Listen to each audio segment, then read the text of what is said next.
anytime someone says, oh, you can't question this as a science, we brought in these experts to come and tell you that this is the case and all this, blah, blah, blah. I mean, look, I have no college degree, right? I'm a college dropout and these things, but I've done a lot of research on myself, I feel like, and I went and did the extra mile and actually worked on a farm for months to actually figure out what it actually means and what it's all about.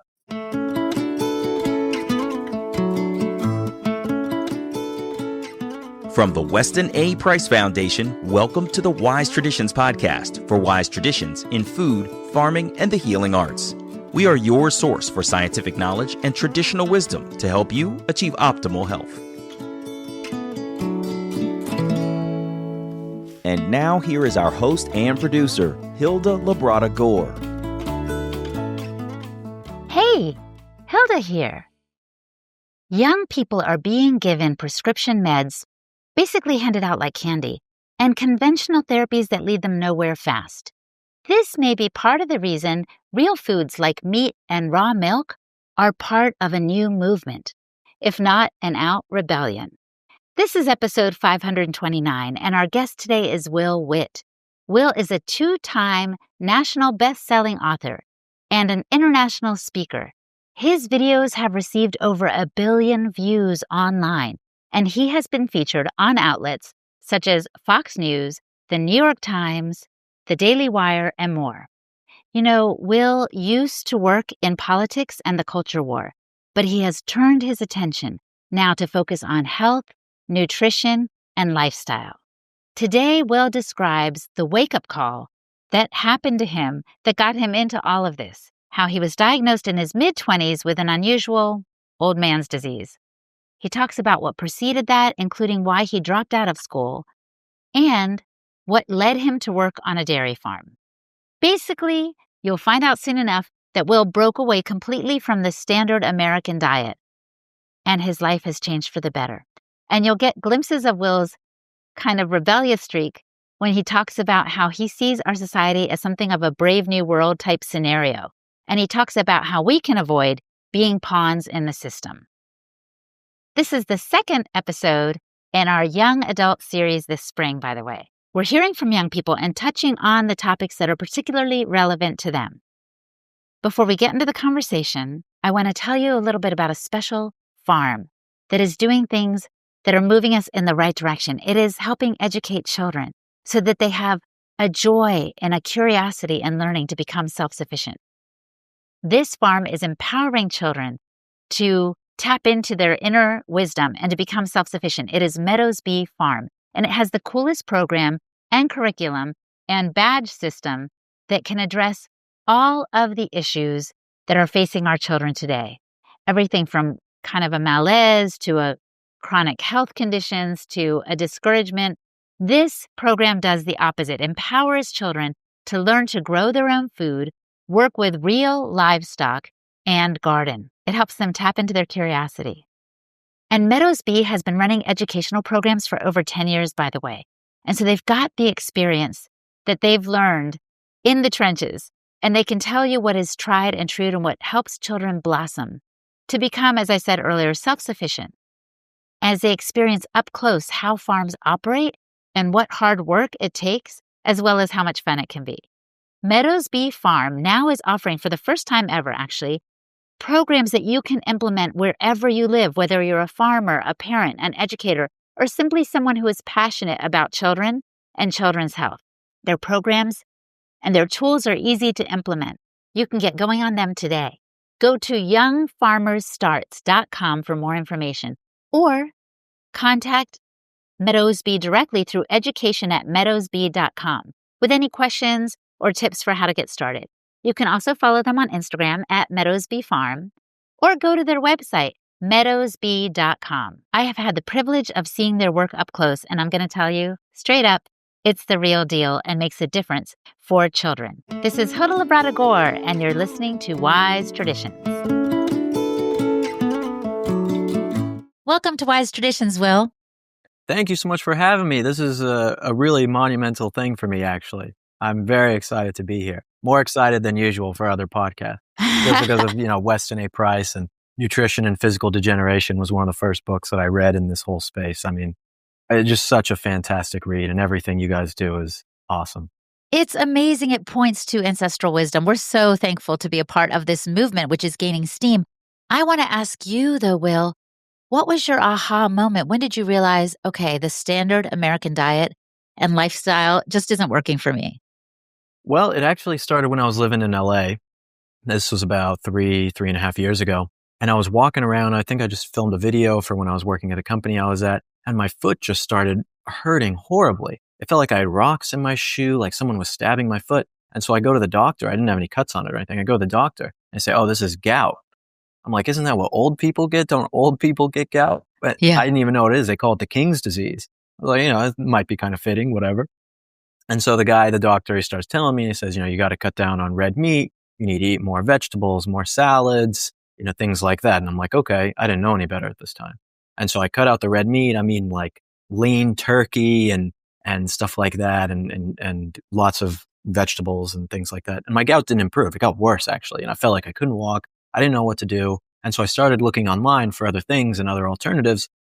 And I heard about raw milk and I heard about red meat, and that actually these things about inflammation that they say are caused by red meat, it's not the case at all. Saturated fats, and they're all vilified and all this causing inflammation. It's really not the case. And so I was like, well, this vegetable and lean meat thing isn't working. Let's try something else. And so I tried going on red meat. I procured raw milk in California, which it's actually one of the best states for raw milk, which is surprising for a lot of people. Got raw milk and switched my diet to basically fruits, raw milk, and red meat. And my gout completely went away. And I haven't had gout since then. It's been fantastic. My dietary changes, lifestyle changes has made that inflammation completely gone. How old were you when they diagnosed you with gout? It's embarrassing, like 25 years old.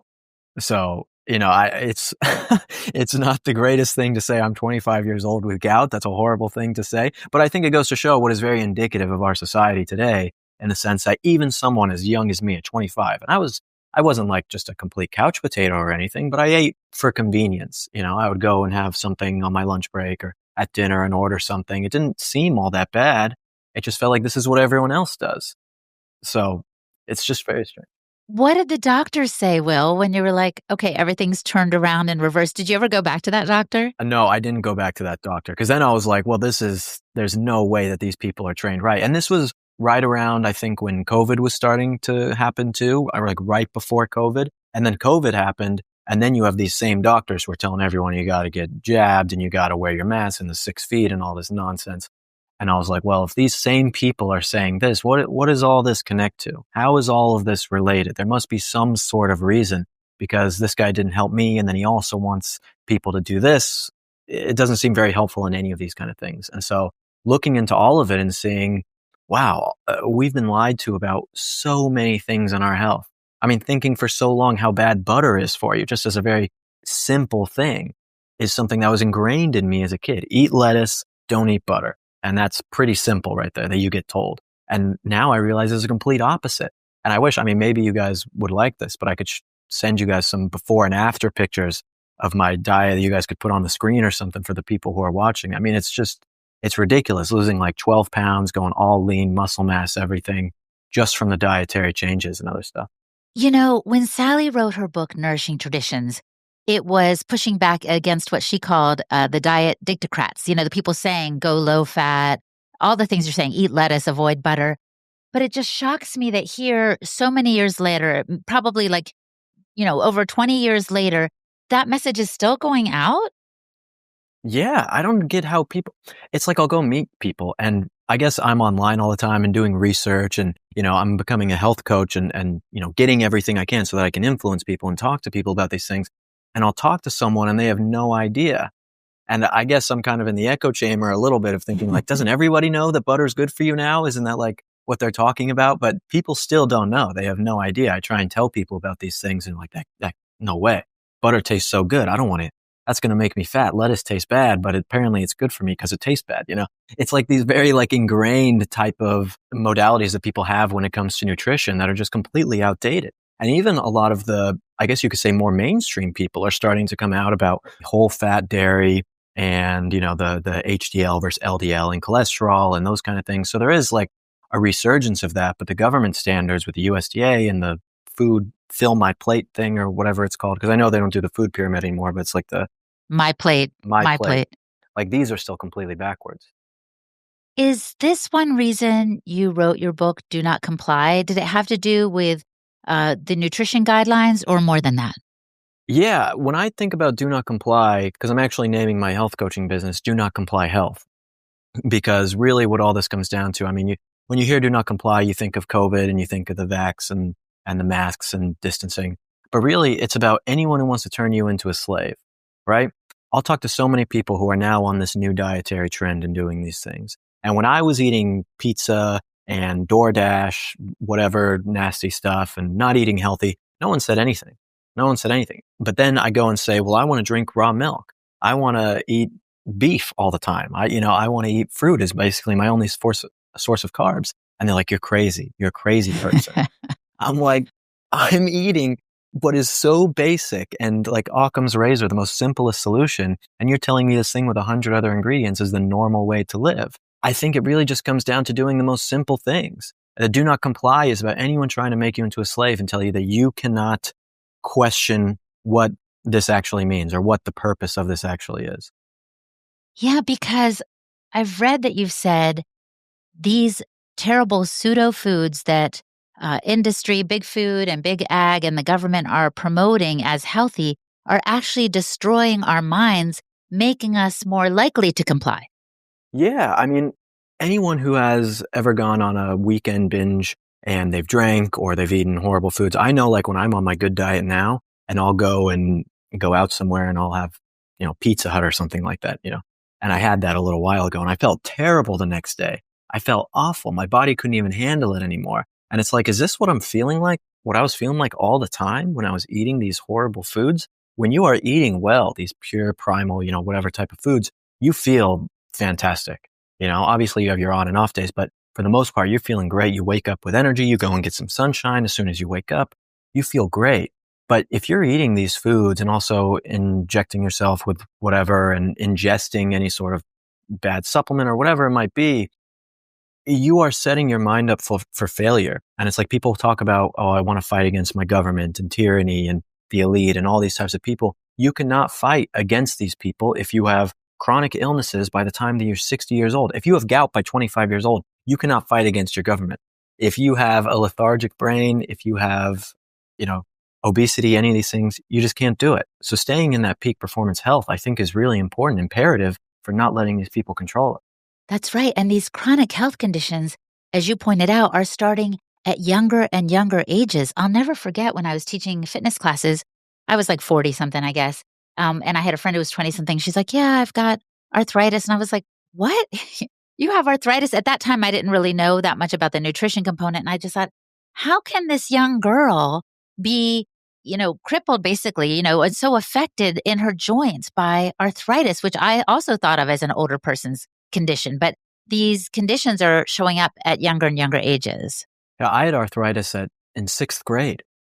I had juvenile rheumatoid arthritis. And I remember running, track was my sport. I ran and my knee blew up like a pumpkin. It was so full of pus and the arthritis. I mean, it was horrible. I was like 12 years old, maybe something like that.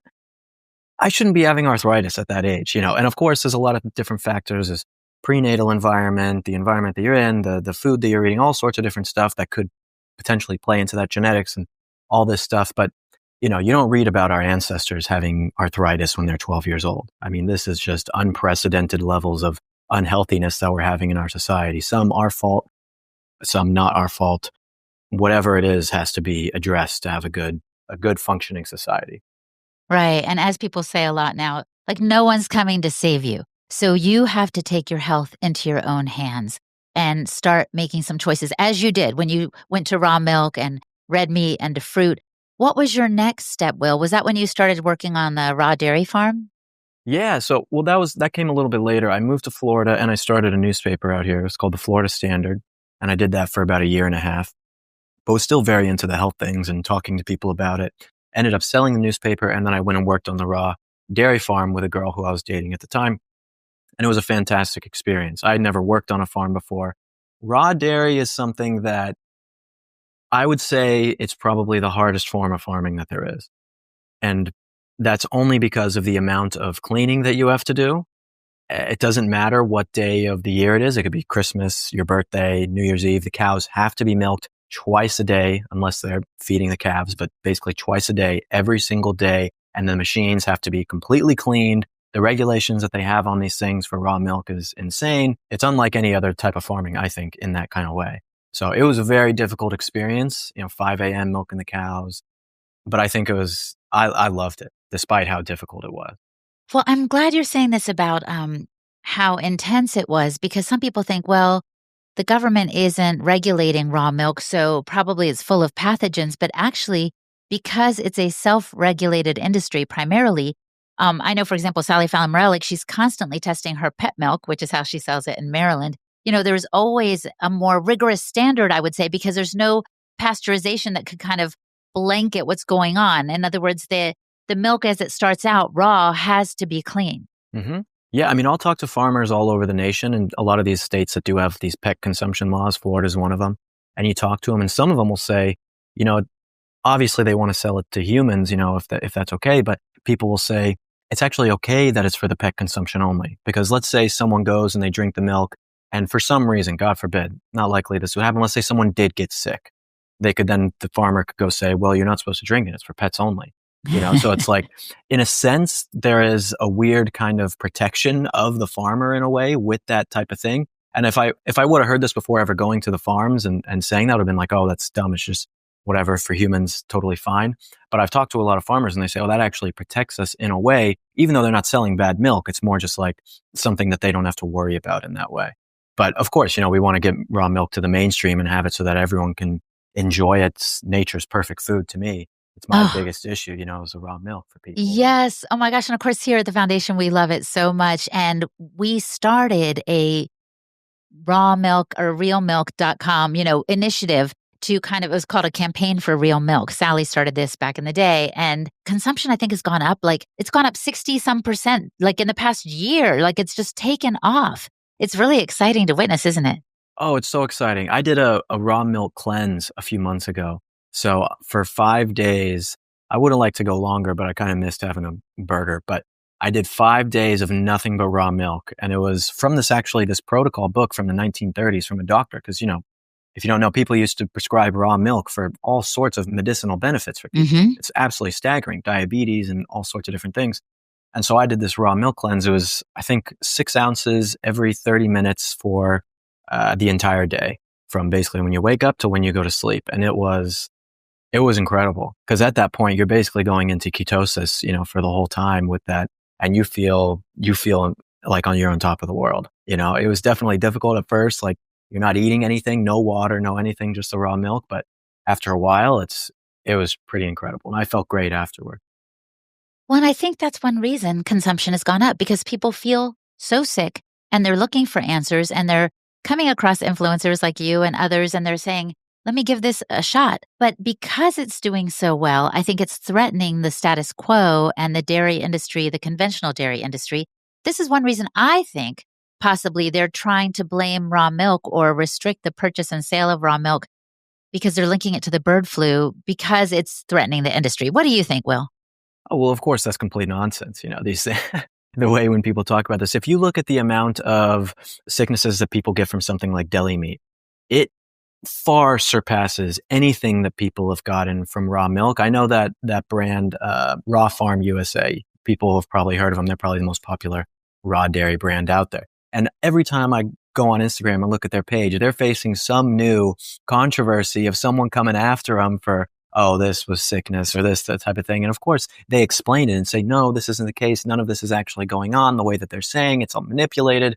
And I know that when you're working at a raw dairy farm, these people will disguise government employees, these FDA employees and stuff, to go into your farm to see how you're doing it and pretend to be customers. This is if you're doing on-farm sales and things. People will disguise themselves to go into these places to check them out. And not even people in the government. They're just people, these people who hate raw milk, who will go in and try and do anything to get you shut down.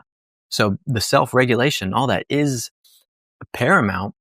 And these raw milk people, the farmers who are making the raw milk, doing the raw dairy, I mean, these are some of the most careful, well-educated, incredible people I've ever met, the people who I talk to. They are so meticulous. And if you go to a standard dairy, which I've been to as well, you go to a standard dairy that's doing pasteurized milk for one of these big dairy products, you will not find anything close to the cleanliness, to the friendliness, to the environment the cows have. Nothing even compares to being on pasture-raised cattle who are getting personally handled by the farmers, who are then cleaning it for 2 hours, the dairy afterwards, after every single milking, twice a day cleaning for 2 hours. It is spick and spam every single time. Raw dairy is one of the cleanest things that you can do on the planet if you are having the proper ways of doing it. And I've never met anyone who's not doing it well. Can you tell us more about what you saw at the conventional dairy situation without, naming the company or whoever was No, of course. processing like that? Yeah. Well, one of the things that I find really interesting is that you hear a lot about grass-fed dairy and things like that. But you'll have these massive stalls of cows that are on concrete all day long. And then they'll go and they'll pour grass as their food. And then they call it grass-fed. So actually there's a lot of that label is a little bit misleading, and it makes all this stuff so confusing. I don't like to make this stuff confusing for people, but in reality, like when you're looking for the meat or the dairy and it says grass-fed, you want to make sure that it's actually on pasture, because they're getting around this by just having them in these stalls and then just dumping grass into their stall, and they're still living miserable lives, these cows. But really, the way that they do it at the conventional dairies, I mean, the milking process is similar in the sense, but it's all very, I guess you could say, technocratic. It's all very kind of new agey in the sense of like very conveyor belt type of thing. Cow goes in, cow goes out, clean it super fast. And there's no sense of care or love of the animal. There's no sense of, wow, I have this beautiful thing in my hands. This animal created this and I'm able to give this to people and drink it or my pets, whatever it is. It's an amazing, incredible thing. There is none of that at a conventional dairy like that, because it's all just the process of getting as much milk as possible by fattening the cows up as much as you can and making it so that they produce as much and as creamy of milk as possible with not thinking about anything else. It's really quite sad. Yeah. And it's just the opposite of what a lot of us would love to see. Like, we embrace regenerative ag because we know it's healthy for the soil. It's good for the animals. As Joel Salatin likes to say, let the pig explore the pigness of being a pig, let the cow do its thing, grazing on the grass, like grass-fed, not in name only, but because they're actually on pasture. And then their manure and their urine fertilizes the soil and so forth. Like, it's a beautiful, harmonious dance in nature that we're missing when we kind of mechanize it like you're describing. Oh, it's such a beautiful thing watching it in action. I mean, when I started at the farm, because I did it for about 3.5 months, and I started, we had to repasture. We had some pasture that was completely trampled, by the cows. They do it, and they kind of ruin it. So then we're repasturing and, introducing mulch and putting the chickens in there and all sorts of different stuff. And you watch how it just changes and rotating the cows on the pastures and things. But all of this is like, I look at it as a very sacred process in the sense of like, I'd never killed anything before. Never gone hunting or anything like that. And I went and slaughtered 50 chickens on the farm.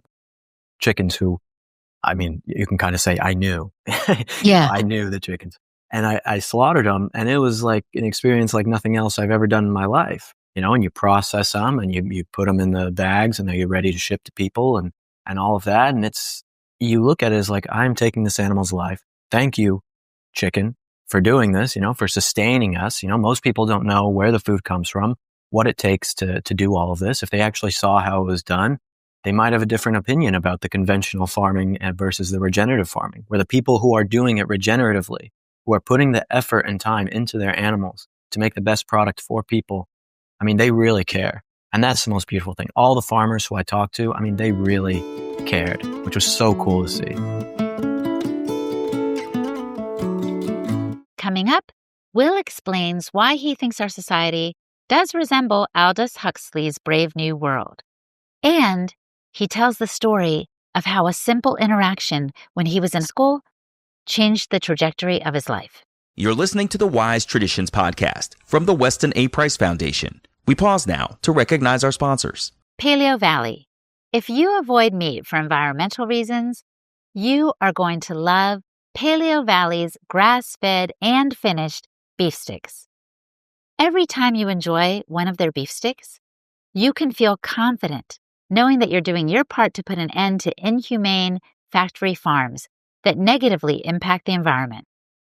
Here's how it works. The beef included in Paleo Valley beef sticks comes from small American-owned farms that practice rotational grazing, where the farmers rotate the livestock in pastures so that they can graze on new grass, and they aren't feeding in the same place over and over, depleting the soil of its nutrients. That means these cows are grass-fed, pasture-raised, and are a part of regenerative agriculture. And you know that is increasing nutrient density and sequestering carbon, putting it back into the soil so that we have a healthier planet. And you know there are some regulations in the U.S. that allow companies to claim grass-fed on the label as long as the cow was fed grass at some point in its life. And they can also say American-made if the beef is packaged in the United States. Well, Paleo Valley can honestly claim that their cows are 100% grass-fed, and the cows are raised on American soil because they aren't just using some legal loophole to get that on the label. It's just the truth. And true grass-fed beef, by the way, contains more calcium, magnesium, potassium, zinc, phosphorus, beta-carotene, and iron than grain-fed beef. So, what are you waiting for? Head over to paleovalley.com/wise to get 15% off your first order. They have so much more than just beef sticks, by the way. That's paleovalley.com/wise to get 15% off your first order. And the new biology clinic. Modern healthcare systems are failing us. You know it as well as I do. It can take forever to get an appointment with a doctor, or what feels like forever. Then they only spend a short amount of time with you, like 5 to 10 minutes if you're lucky. You get kind of a generic diagnosis, a prescription that can lead to medication dependency, and all with no real cure in sight. So if this sounds unpleasant to you and very familiar, it's time for something to change. This is why you should consider a different approach with the new biology clinic. It was founded by Dr. Tom Cowan, a respected author, speaker, and alternative medicine doctor. Dr. Cowan's holistic perspective on health and wellness and the true nature of health and disease is what sets this clinic apart. At the new biology clinic, it's not about quick fixes. The wellness specialist takes time to understand your unique story, recognizing that illnesses have various causes and you deserve a personalized healing experience. Clinic members enjoy a flat monthly fee, by the way, that includes a range of valuable services like virtual health consults as needed, wellness specialist-led live streams on diverse health topics, access to a members-only resource library, and multiple live group sessions every month. And these sessions touch on topics like meditation, breathing integration, biofield tuning, EFT tapping, and more. By the way, you have options for membership too. You can join as a small family, a large family, an individual. There are options for pet health and enrichment only, and even one-time health consults without a membership commitment. And unlike traditional healthcare that thrives on frequent visits and prescriptions and treatments, the new biology clinic, their motivation is to find the root cause of illness and support your personal healing journey and to keep you healthy. So check them out at newbiologyclinic.com to learn more, or reach out to their friendly care team via phone or email. And you can use the code WISETRADITIONS in all caps to get $100 off your membership activation fee, or use the code WAPF to get your first month free on an enrichment-only services plan. Again, those codes need to be in all caps. So that's newbiologyclinic.com to learn more, or reach out to their friendly care team by phone or email.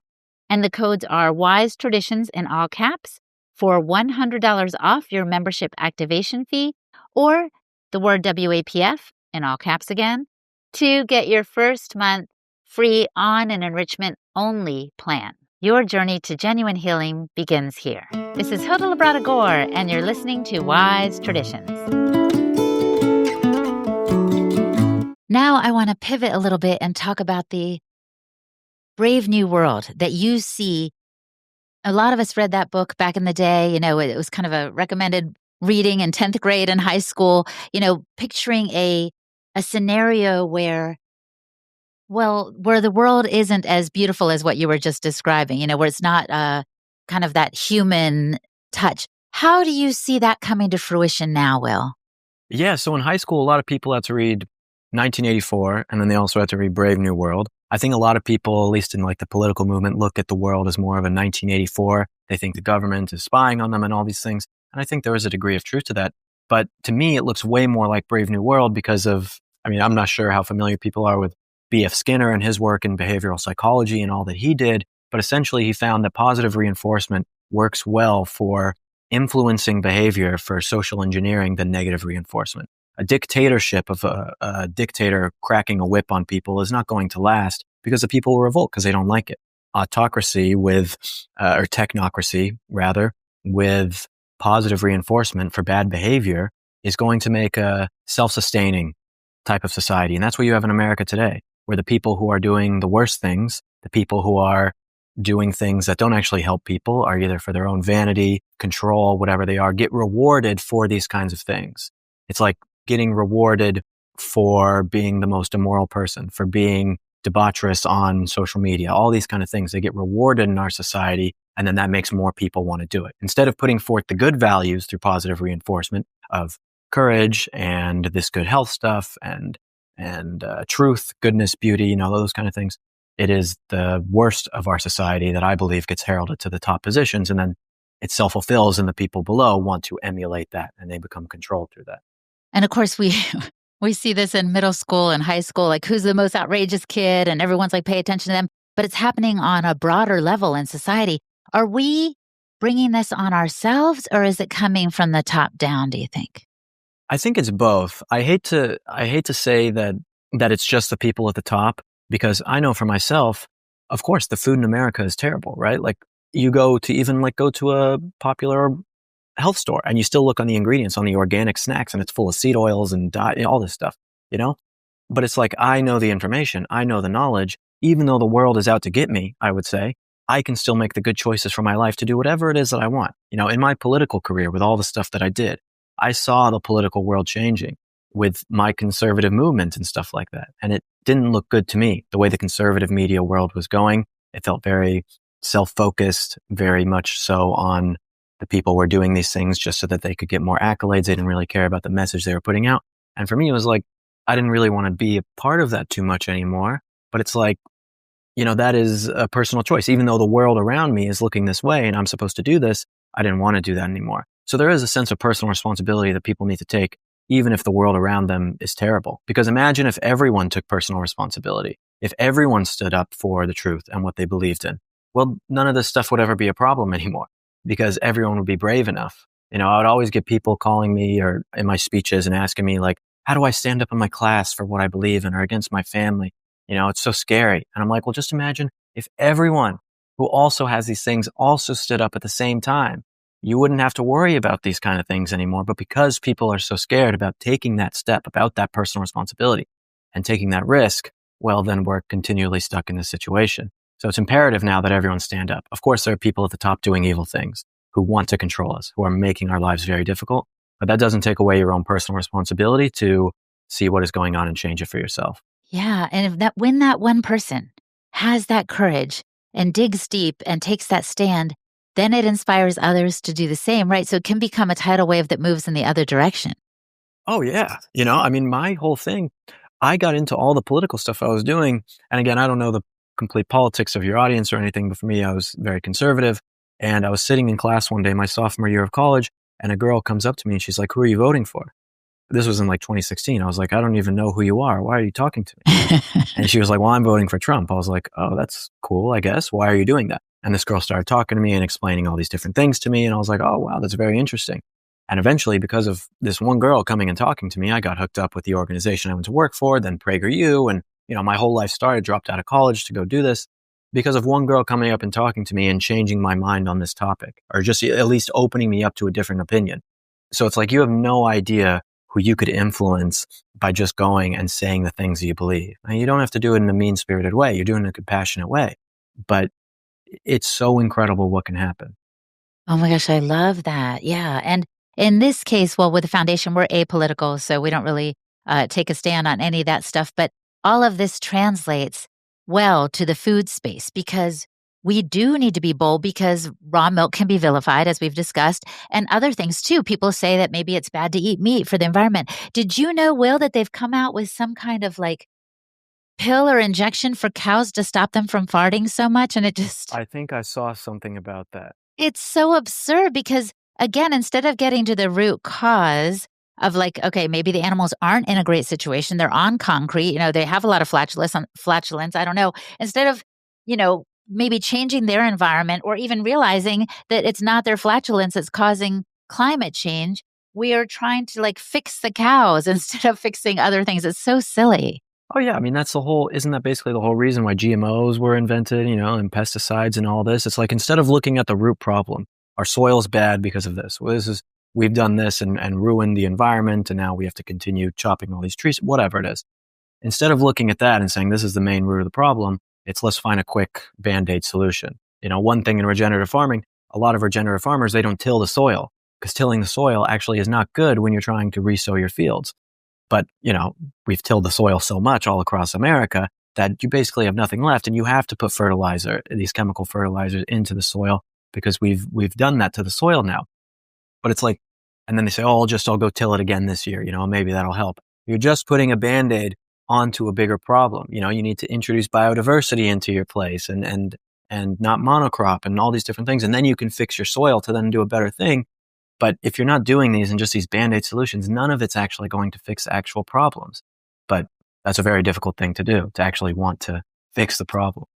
Right, absolutely. Now, going back to our personal choices, I want to ask you about what was one of the biggest breaks you made from like, okay, all of society is going in this direction, I'm going in this direction, whether it has to do with diet or maybe with not complying with mandates back in the day or what have you? Yeah, I mean, definitely a lot with COVID. I mean, I didn't do any of that, none of it.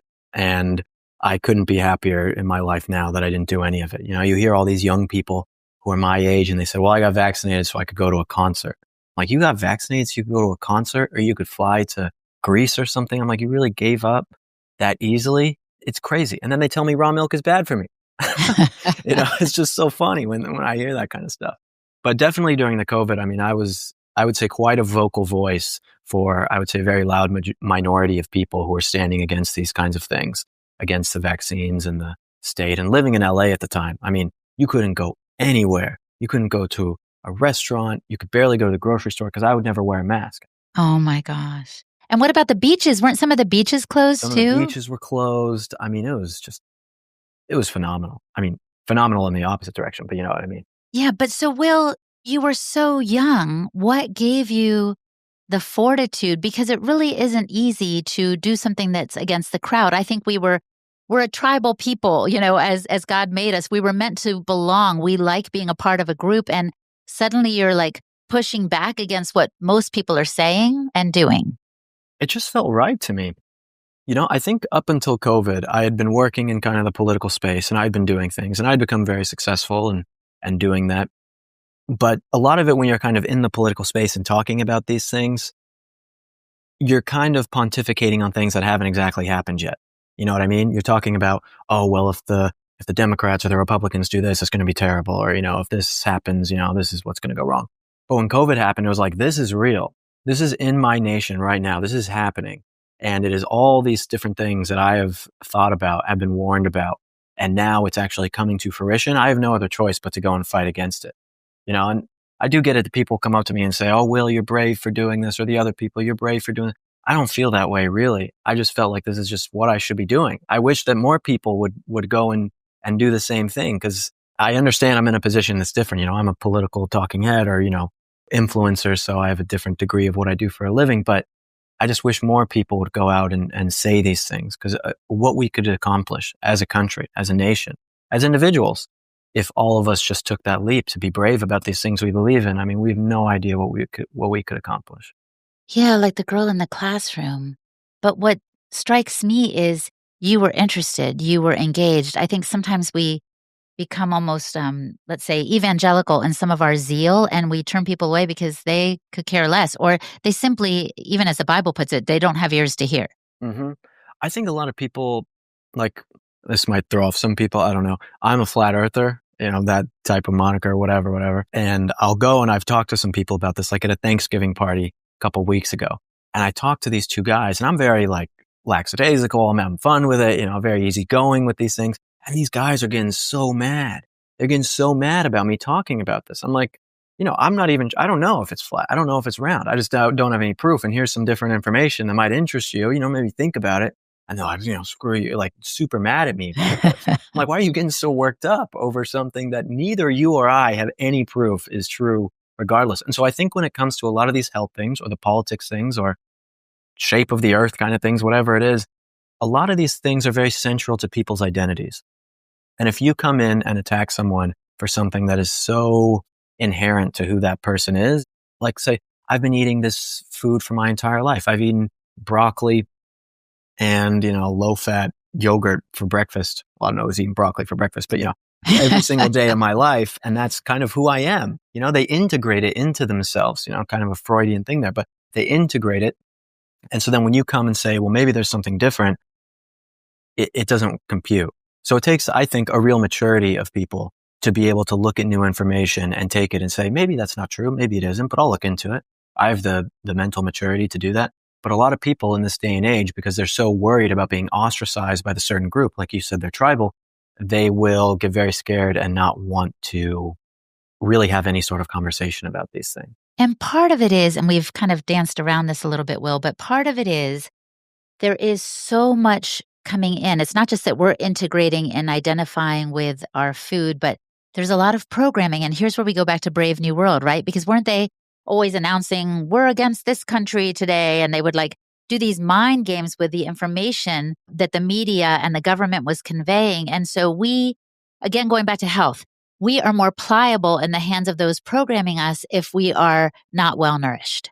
Of course. Yeah. And if they make you feel good for doing these things, then you're going to think everything's just okay. And everyone else is doing it, right? Everyone else is eating kale salad every day and not really, and just ordering food every day. And it's raw milk sometimes, comes back. And it's like, then you feel completely fine. As long as other people are doing it, people will do anything. I mean, they had all those experiments, or not really experiments, but looking at the sociology of the people in World War II, these soldiers, the German soldiers who went and committed these horrible acts, or the Russian soldiers who went and committed these horrible acts. And when interviewed about it and asked, would you do this, by yourself? They would all say no. But when you're in a certain group and other people are doing things, I mean, people are capable of such evil and also such good, but in the case of now, such evil.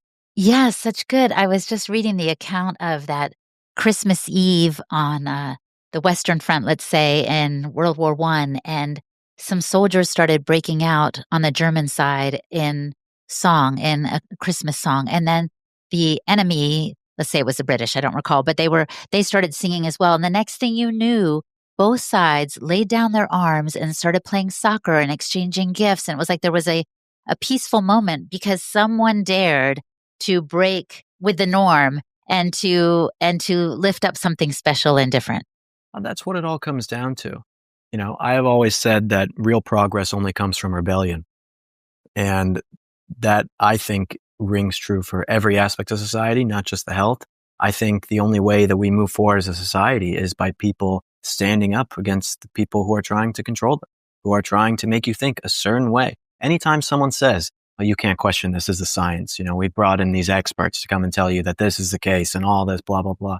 I mean, look, I have no college degree, right? I'm a college dropout in these things, but I've done a lot of research on myself, I feel like, and I went and did the extra mile and actually worked on a farm for months to actually figure out what it actually means and what it's all about, People can find out this information and do these things. You don't need to be completely reliant on somebody else to give you all of this information.